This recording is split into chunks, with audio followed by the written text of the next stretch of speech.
Thank you, Martin, for paying tribute to the memory of Professor Heike Schweitzer.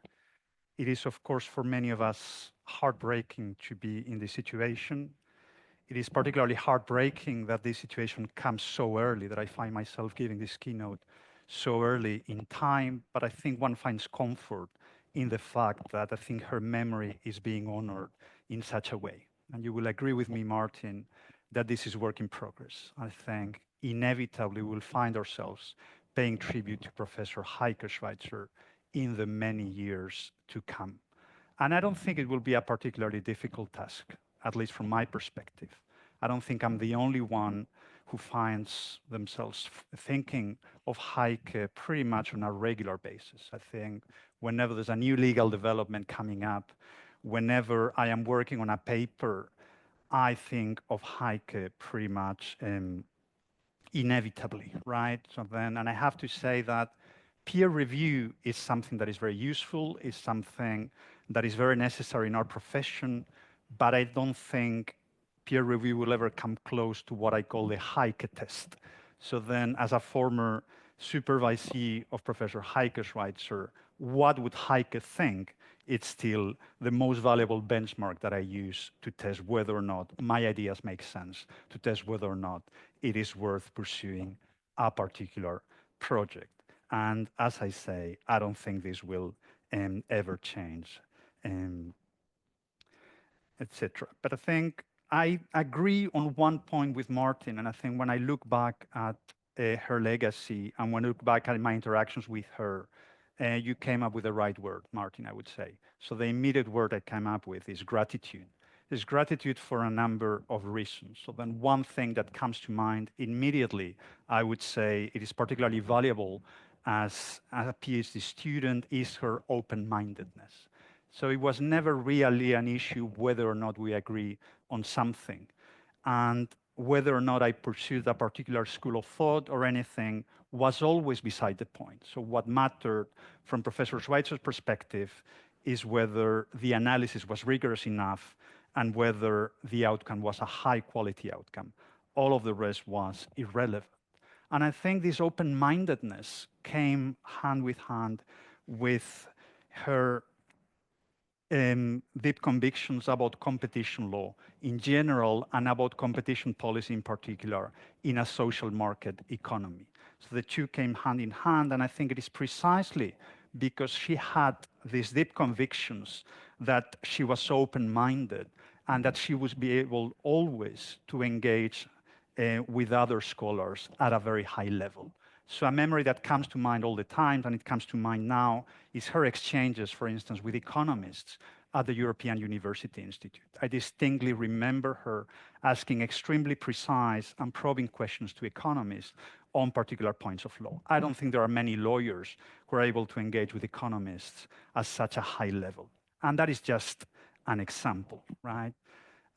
What I would say at this stage is that I believe it is Schumpeter, so one economist, who said at a particular point in time that there are two temperaments among scholars, right? So then from Schumpeter's perspective, there will be the scholar that is naturally drawn to historical research, and then there's the scholar who is naturally drawn to analytical research. So among her many achievements, I think Heike proved Schumpeter wrong.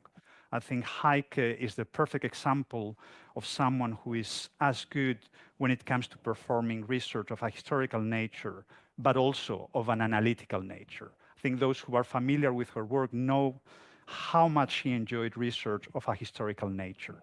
And I think she had a particular fascination with the origins and development of competition law in the 1940s and 1950s. But this fascination with historical research was never an obstacle to her high-quality analysis. So it is no wonder from that perspective that she was very much in demand by authorities and by governments when it comes to providing detailed, in-depth, knowledgeable, analytical work that would inform their work in the future. So from that perspective, I think we had someone with whom we were able to learn a lot as PhD students, right? So then that rigor and that ability to see beyond immediate developments, in particular in a field like ours, which is so much drawn to immediate issues, was invaluable as a PhD student, right? So then one of the many things, or one of the many reasons why I am so grateful to Professor Schweitzer is that over and over, she would ensure that I would avoid falling into logical traps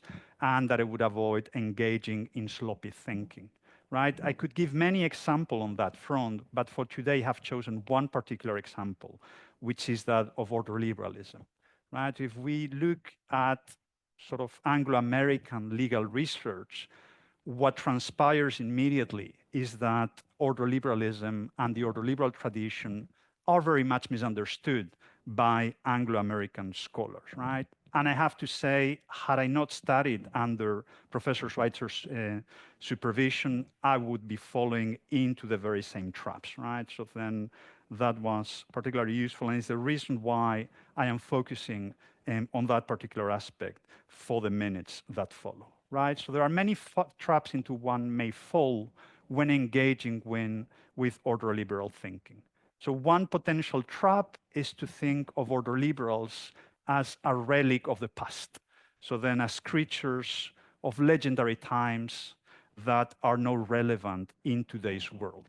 Well, ordoliberalism, as many other traditions, has evolved greatly, but it's still very much alive and well. So it is a tradition that still informs the thinking of many contemporary scholars, including Professor Schweitzer herself. And I think to illustrate this point, one anecdote that comes to mind comes from an exchange with Simon de Reeder, so another PhD student of Professor Schweitzer, and the co-author of her last paper, which we published in JCLAB. And Simon told me after her passing that at some point she mentioned to him, well, one has to reinvent ordoliberalism on a daily basis, right? I think that captures very well what ordoliberalism really is all about. So that's one potential trap. There's another potential trap into which one may fall when thinking about ordoliberals, and it is the tendency to conflate particular prescriptions at a particular point in time with some of the core timeless ideas of ordoliberalism. And this is something that someone or that one encounters often in some of the literature that is not written in German, right? So then ordoliberalism is not about breaking up dominant firms. Ordoliberalism is not really about regulating monopolies as if they were subject to effective competition. Those ideas are prescriptions that some scholars came at a particular point in time, but that very often didn't really reflect the consensus among those scholars and that were abandoned at a point in time. Ordoliberalism is about something other than those prescriptions. Ordoliberalism, and that's the effort that I've made for these lectures, it's about other ideas. So then one of the points I wanted to make today, and this is in a way a mea culpa on behalf of those of us working in other traditions, is just to distill what I believe, or what I have come to conclude is the core, the essence of the ordoliberal thought. And if I were to summarize the core of this thinking, I would say that it revolves about three main ideas, right? So it revolves around institutions, it revolves around power, and it revolves around freedom. So then one thing I've been able to gather from the early ordoliberal scholars is that they were deeply skeptical of abstract economic analysis, right? So then very much as what we're doing today, they were naturally drawn to interdisciplinary work, and they were acutely aware that there were limits to abstract economic analysis, right? So then their basic insight was to say, if we want to make sense of the social world, we will have to account for the bundle of norms, regulations, governance structures that sort of shape and constrain the behavior of economic actors, right? So the institutions were crucial, and I would say this particular prescription or this particular idea has aged very well. But then to this particular audience, I don't think I need to remind anyone of who the Nobel Prize winners in economics last year were, I think, emphasizing the role of institutions and their importance in making sense of things like the relative development of countries, right? So that's one of their ideas. The second idea was that of power. And thanks to my exchanges with Professor Schweitzer, I came to understand how they understood power and how democracy was at the heart of their thinking.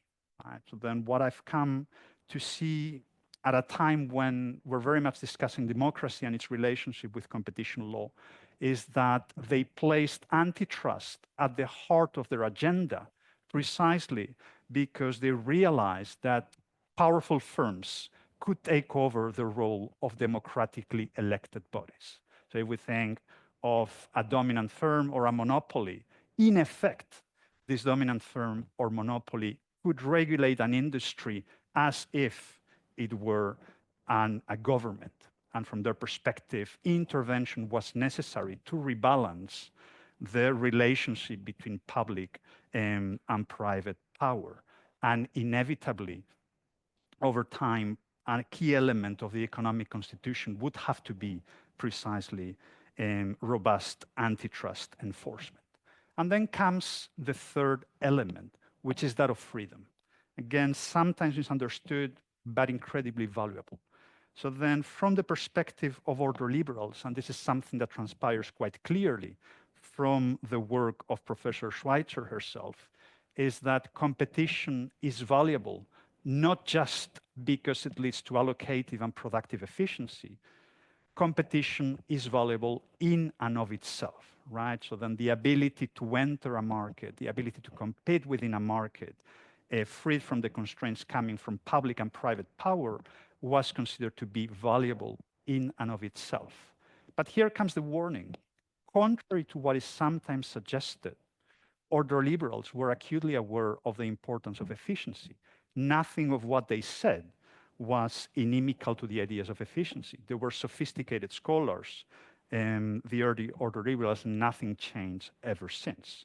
It is simply that they placed a value that went beyond the utilitarian nature of competition policy. And I have to say that Professor Schweitzer herself, in her work, sort of rebuked some of the suggestions that ordoliberals would somehow be inimical to the idea of efficiency. So as I was saying, those core ideas, those core insights at the heart of ordoliberal thought do not translate necessarily into particular policy prescriptions. Things evolve over time, and there have been several incarnations of ordoliberal work. So if you don't read German, I suggest that you read the work recently produced by Ryan Stones from City University, a former PhD student of mine, so then continuing the lineage of Professor Schweitzer. And Dr. Stones himself has very aptly explained the evolution of ordoliberal thinking and how it would be mistaken to assume that the prescriptions by Eucken at a given point in time would capture the essence of ordoliberal thinking, right? There has been an evolution. There have been, as I say, particular incarnations of ordoliberal thought. But in spite of the incarnations, I think there's an element of continuity. If one looks at ordoliberal thinking across the board, one realizes that there are some ideas that keep coming back and that I think form what I call in this lecture the ordoliberal compact, right? So then this compact, as you will see, is more about institutions than about substance, but hopefully captures what remains across decades in the contributions of ordoliberal thinking. So then one key idea in that respect, or one core aspect of the compact, is or relates more to the way in which competition law is enforced, right? So the choice made by ordoliberals from the outset was to entrust the power of enforcement to an independent authority as opposed to entrusting a minister or ordinary courts with this particular task. And entrusting an independent authority with this enforcement power came with some advantages. An obvious advantage of which ordoliberals of the early days were acutely aware is that this would insulate the authority from short-term political pressures. So from that perspective, enforcement would be more consistent over time and would allow also the independent authority to resist pressures coming from private operators much more effectively. Entrusting the power of enforcement to an independent authority came with an additional advantage, I would say. It is the fact that it was the best possible guarantee that enforcement would be informed by the best available expertise. In other words, it would be the best way to ensure that enforcement would be essentially technocratic in nature as opposed to political. So that's one core aspect of the Ordoliberal Compact. The second core aspect of the Ordoliberal Compact relates to what I might call rules on discretion or relying on the law. So this independent authority would be enforcing competition policy in a way that is constrained by law. So it would not be enough in order to achieve the objectives of competition policy to express the view that a change in market structure would lead to better outcomes or that a tweak here and there in the market would improve its functioning. The idea from the outset of Ordoliberals is that if an independent authority were to take action in a particular case, this would require the authority to show in the particular circumstance of the case why the behavior under consideration would amount to an infringement. If we take the example of the abuse of dominance provisions, it would be incumbent upon the authority to establish dominance, first of all, and to show why the particular line of conduct would amount to an abuse within the meaning of Article 102 or indeed its national equivalent. I don't think it should come as a surprise that Ordoliberals place so much value on the law and why they thought from the outset that constraining the behavior of the authority by means of law would be a wise move, right? So then one key advantage in that regard is that sort of by preventing or by sort of avoiding discretionary enforcement, the authority in question would be able to avoid rent-seeking in a much more effective way. And one should also bear in mind that Ordoliberals were not only about constraining private power, but also about constraining public power. So then in their intellectual construct, it came naturally to rely on law. And then the third point that I think is important to emphasize is that the independent authority in their vision would be constrained not just by law, but by full judicial review. So this is a core aspect of the construct, and I think it's fully consistent with this whole idea whereby public power would need to be constrained just as much as private power. And the importance of judicial review, I have to say, is something that I've come to realize through my exchanges with Professor Schweitzer, right? So then in the interest of time, I will just mention an anecdote, but a few years back, when two scholars, Damien Géradin and Yanis Lianos, were working on the Handbook of European Competition Law, they essentially gave a choice to leading scholars on what chapters to contribute. So I don't think it is by chance that Professor Schweitzer chose precisely to write on judicial review and the role of judicial review in the European competition law system, right? And what I would say in that regard is that from the perspective of Professor Schweitzer and indeed Ordoliberals at large, judicial review would be of value, not just because it would have this error correcting function, but also as a matter of freedom. So taking us back to the core aspects of Ordoliberal thinking. So this is what I call the compact. And I would say, and I don't think I would be the only one saying that these core ideas are very much behind the success of competition law and policy, not only at the EU level, but at the national level within Europe at large, right? So when we look at the writings of Ordoliberals in the 1930s and 40s, there was no such thing as a competition culture in Europe. It might have seen seemed unrealistic at the time to come up with a functioning competition law system, right? But I think it turns out that competition law enforcement in Europe is a success story. And my argument here is that much of the success of competition law and policy in Europe since the 1950s is due to the endorsement of this Ordoliberal compact I was alluding to before, right? So then with the Ordoliberal compact came consistent enforcement. There would be less fluctuation in enforcement. There would be a continuity in the efforts towards preserving the competitive process in different markets.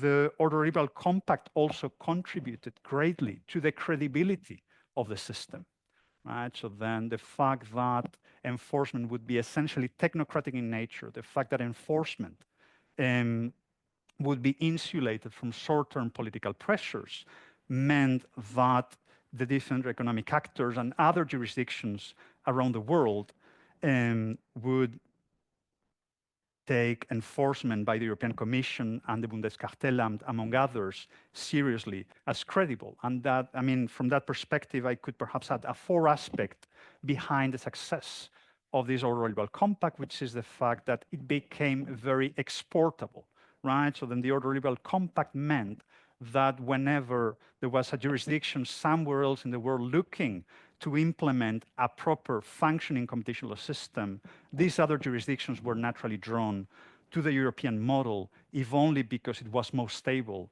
and it functioned more effectively than other models from which to choose from, right? So then here we're talking about a model of success, but we are also having this discussion at a very particular point in time, right? And I don't think I need to elaborate at any length about how turbulent and sort of uncertain these times are today, right? So the one point I would emphasize about the times that we're living in is that, if anything, they show the relevance of the core insights from the early days Ordoliberals, right? So then their emphasis on democracy resonates particularly today, right? So then at a time when we see private and public power colluding in a very overt manner, at a time when we see some firms that have grown so large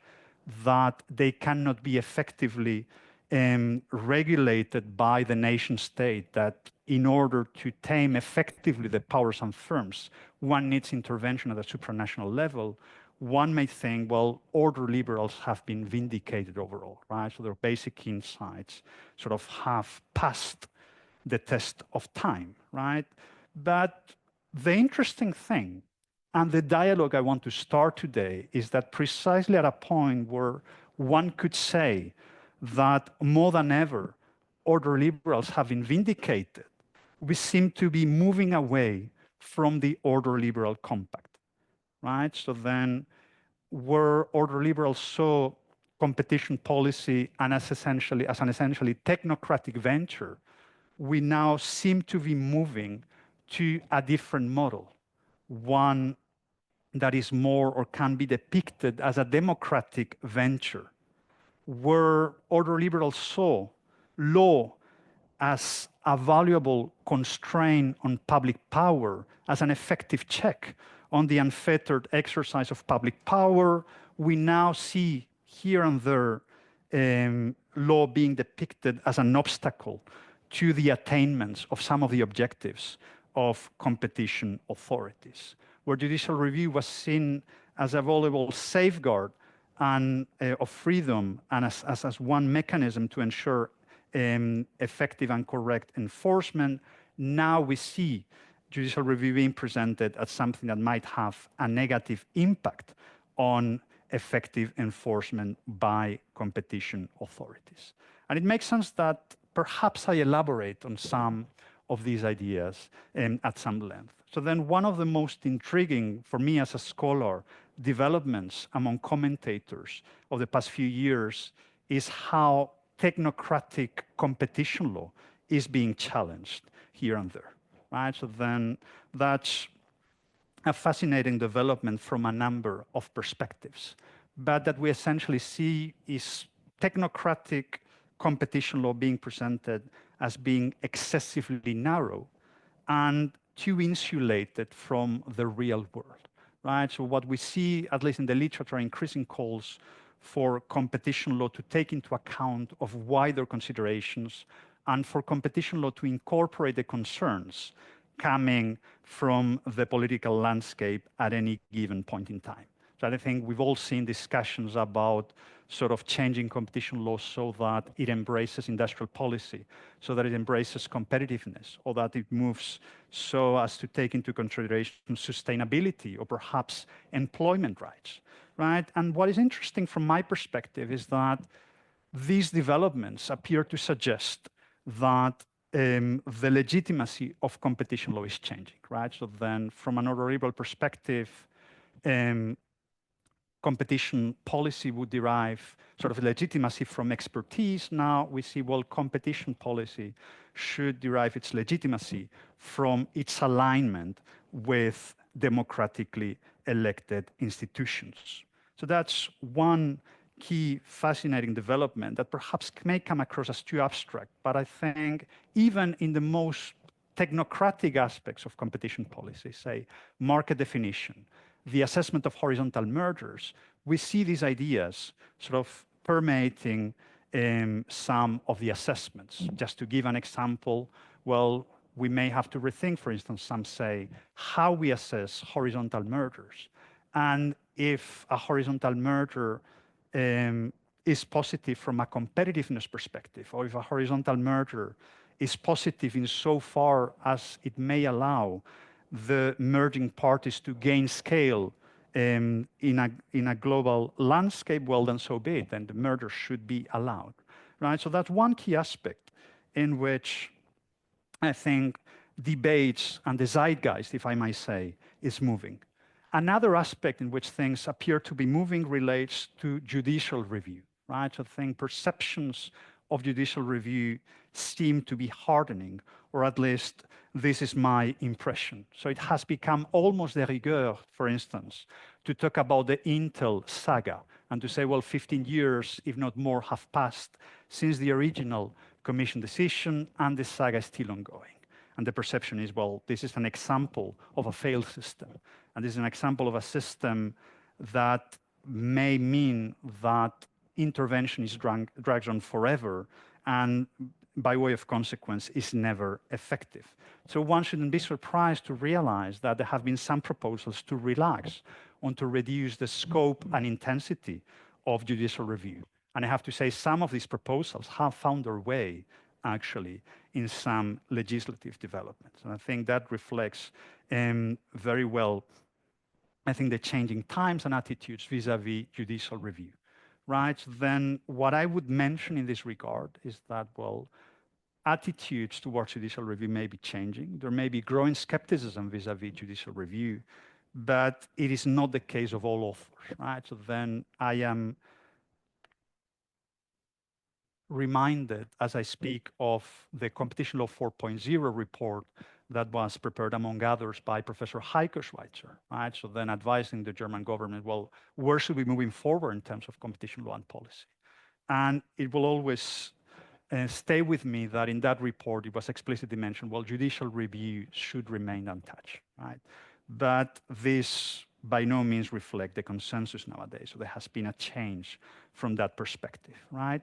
And relaxing judicial review, and this is something on which I have devoted some thoughts, also inevitably means that the role of law is also changing, right? So then the moment we say, well, courts should be more deferential, or deferential judicial review should apply not just to complex economic assessment, but perhaps to issues of law.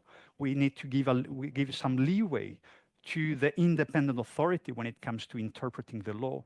Well, that means that we may be moving slowly but surely towards a world in which competition policy is implemented through discretion as opposed to rules, right? So then from that perspective, this differential attitude would have an impact on the role of the law in the system at large, right? So that's I think where the zeitgeist is seemingly taking us. This is the direction of the conversations. And what I hope is clear in what I have been discussing so far is that there appears to be something of a paradox, at least from my perspective, right? So then at a time where we would say, well, order liberals have been vindicated, order liberals are proving to be more relevant than ever, we seem to be moving away from the order liberal compact, right? So that's an interesting development, at least that's one that is worth being discussed, right? So then at a point when essentially the rules-based order that we had taken for granted has come under attack, precisely we seem to be embracing that new world and say, well, let's move towards discretion, let's sort of move from one system that is essentially technocratic to one that is more democratic, right? So that's seemingly where the zeitgeist is taking us. And to some extent, I think it's easy to sympathize with some of these debates and some of these developments, right? So then if expertise becomes a problem, there is every reason to question that, right? So then if expertise at some point stands in the way of the administrability of the system, if judicial review stands in the way of effective policy making, there is every reason to challenge that, right?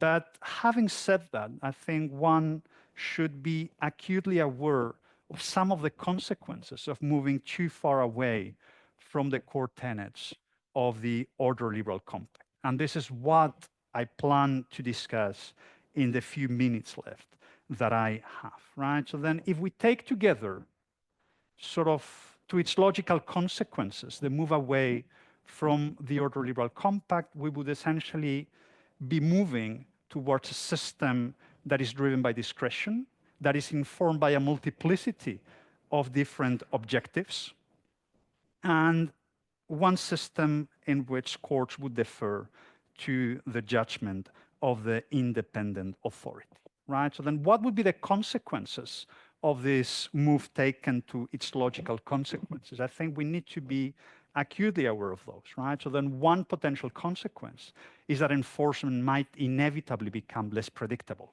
right? So then intervention in relation to one particular case, in relation to one particular industry would provide less guidance about future intervention by the authority in other cases. I think this is something that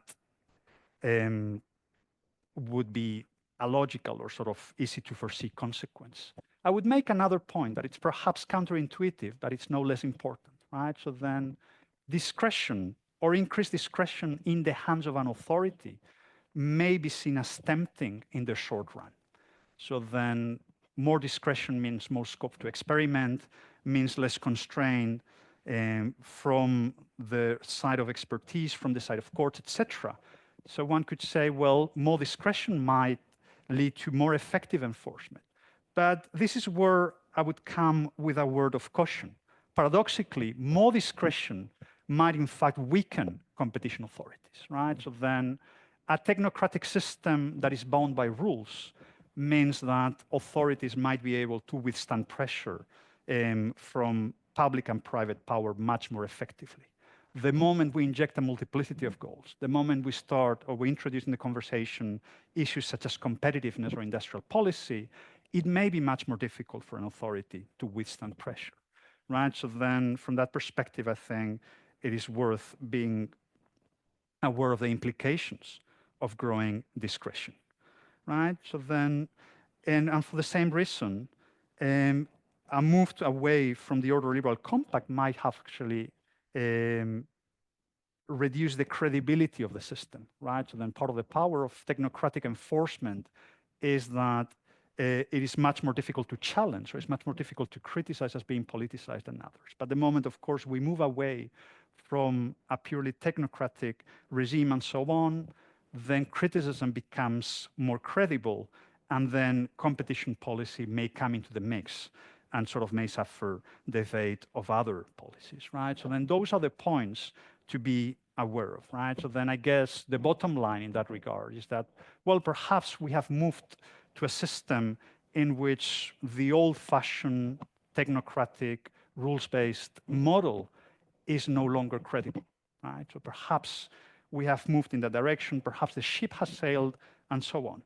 Well, if that's the case, I guess one message I would convey from that perspective is that, well, there's a risk that competition policy suffers as a result, and we have to be acutely aware from that perspective, right? But I don't think we need to end on a pessimistic note, right? Then if anything, and the reason why I chose to focus on ordoliberals is that at least they provided us with a reminder that even at times when things seem dark, etc., even at times when there seems to be no end in sight, a model that revolves around rules, a model that revolves around the best available expertise could still provide an answer.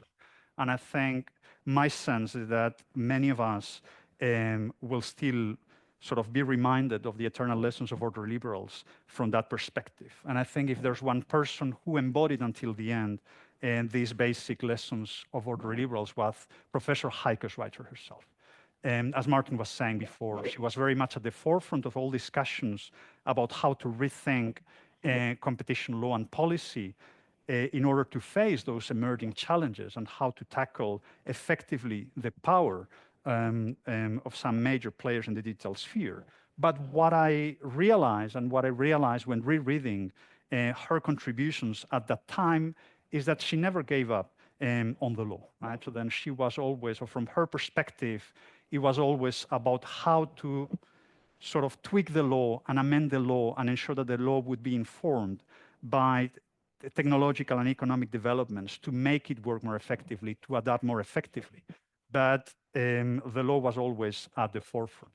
So that was an inspiration to me, and I have every reason to believe that I'm not the only one inspired by that and naturally drawn to honor that legacy in the coming years. Thank you very much.